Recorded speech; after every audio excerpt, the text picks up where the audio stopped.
გაზი შემოყვანილია იქნება ცოტა ხანში ოჯახებში შემოვა. გაზი ვისაც აგეხლა ფული შემოიყვანა. ვისაც არა აქ გაჩერებული ფული არ არსებობს. გაზიფიცირება ეს არის ერთ-ერთი მთავარი სურვილი, რომელსაც ჩოხატაურელები გამოთქვამენ ხოლმე.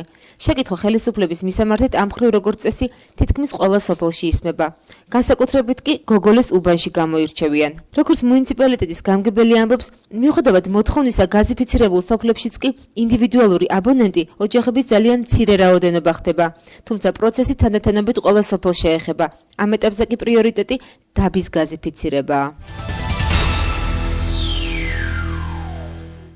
სოფლებში გაზიფიცირების პრობლემაც არის ერთ-ერთი მტკივნეული თემა, მიუხედავად იმისა, რომ რეალურად სოფლებში მოსახლეობა ითხოვს გამრიცხველიანებას, მაგრამ შემდეგ სამწუხაროდ ცოტა ხდება ინდივიდუალური აბონენტი, ანუ ცოტა ახერხებს შეიყვანოს გაზი საკუთარ საცხოვრებელ სახლში, მიუხედავად ამისა, მათი ინტერესი რომ გქონდეთ და ბუნებრივია ჩვენი ინტერესიც არის, რომ ყველა სოფელი მაქსიმალურად დაფარული იყოს გაზიფიცირებით. რაც შეეხება კონკრეტულად გოგოლეს უბანს, ამაზე ისევე როგორც რამდენიმე სოფელს პროექტზე მუშაობა უკვე დაასრულა. კერძო კომპანია მოგეხსენებათ, რომელიც ამ პროექტებს ახორციელებს და ეტაპობრივად იწყება სამუშაოები. ჩვენთვის ამ წუთში პრიორიტეტია დაბის გაზიფიცირების დასრულება და ამის შემდეგ აღნიშნული სამუშაოები სოფლებში გადაინაცვლებს.